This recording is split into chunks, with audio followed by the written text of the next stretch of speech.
మంచితనం అనేది మోసపోవడానికి తప్ప బ్రతకడానికి పనికి రావడం లేదు. నువ్వు నా అనుకుంటున్నావు, వాళ్ళు కూడా నా అనుకోవాలి కదా. నువ్వు అంటే ఉరికిపోయి చేస్తున్నావు, వాళ్ళు కూడా నీ అవసరానికి రావాలి కదా. వాళ్ళు వాళ్ళ అవసరానికి నిన్ను తెప్పించుకుంటున్నారు, కానీ నీ అవసరమని వాళ్ళు రారు. తెలుసుకో, జాగ్రత్త మిత్రమా. అవసరానికి మించిన ఆశ ఎందుకు నీకు? కడుపుకు పట్టినంతనే తినాలి. మితిమీరి తింటే అరగదు. లెక్కలేనంత సంపాదించుకొని ఉంటావా ఇక్కడ? అద్దె ఇంటి వంటిది ఈ దేహం. ఎన్నడో ఒకరోజు ఖాళీ చేసి పోవాల్సిందే. మనిషికి మంచితనం ఎంతవరకు ఉండాలో అంతవరకే ఉండాలి. మోసేంత ఓపిక ఉందని ప్రతి బంధాన్ని మోసుకుంటూ పోతే బరువు తప్ప మరేమీ ఉండదు. నాకెవరితో అవసరం లేదని ఎగిరిపడకు. ఒకానొక సమయంలో మూలన ఉన్న ముసలి వాళ్లతో కూడా అవసరం పడుతుంది. నువ్వు చనిపోయినాక మొయ్యడానికి నలుగురు, ఏడవడానికి ఇద్దరైనా ఉండాలి కదా.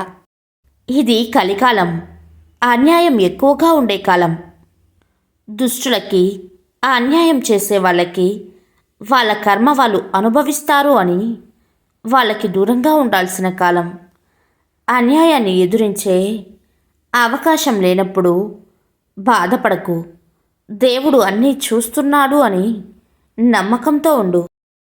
ఏడిస్తే నమ్మకం కోల్పోతావు, ఆలోచిస్తే సమయం కోల్పోతావు, భయపడితే బానిసగా మారుతావు, బలహీనంగా ఉంటే భారంగా మారుతావు, ఆగిపోతే మాత్రం నిన్ను నువ్వే కోల్పోతావు మిత్రమా. బ్రతకడానికి ఏమవసరం అని డబ్బున్నోడిని అడిగితే మనశ్శాంతి ఉంటే చాలు అన్నాడట. డబ్బు లేనివాడిని అడిగితే డబ్బుంటే చాలు, మనశ్శాంతినైనా కొనుక్కోవచ్చు అన్నాడట. ఇద్దరికీ తెలియాల్సిందేంటంటే, ఏది ఉన్నా లేకున్నా తృప్తి పడే మనసుంటే చాలు, బ్రతికున్నన్ని రోజులు సంతోషంగా ఉండవచ్చు. నిందలు నీ నిజాయితీని మార్చలేవు. విమర్శలు నీ విజయాలను ఆపలేవు. కష్టాలు, కఠిన సమయాలు కొత్తేమీ కాదు. ప్రతి పరీక్ష జీవితంలో ఒక మెట్టు పైకెక్కడానికే మిత్రమా. భిన్న అభిప్రాయాలను శత్రుత్వంగా చూడకూడదు. అన్నిటినీ గౌరవిస్తూ ముందుకు నడవడమే పరిణితి చెందిన గుణం. జీవితంలో ఆశ, చిరునవ్వు, ధైర్యం వంటి ముఖ్యమైన అనుభూతులను కోల్పోయినప్పుడు వాటిని తిరిగి దగ్గర చేర్చడానికి సహాయం చేసేవారే మంచి స్నేహితులు మిత్రమా. బాధలు అనేవి గాలి లాంటివి. అవి లేని చోటంటూ ఏదీ లేదు. నీ ఒక్కడికే బాధలు ఉన్నట్లు తెగ బాధపడుతున్నావు ఎందుకు? చాలామంది అందులోనే ఈత కొడుతున్నారని తెలుసుకో మిత్రమా. భూమి మనకు నేర్పేది ఓర్పు, ప్రేమ. గాలి నేర్పేది కదలిక.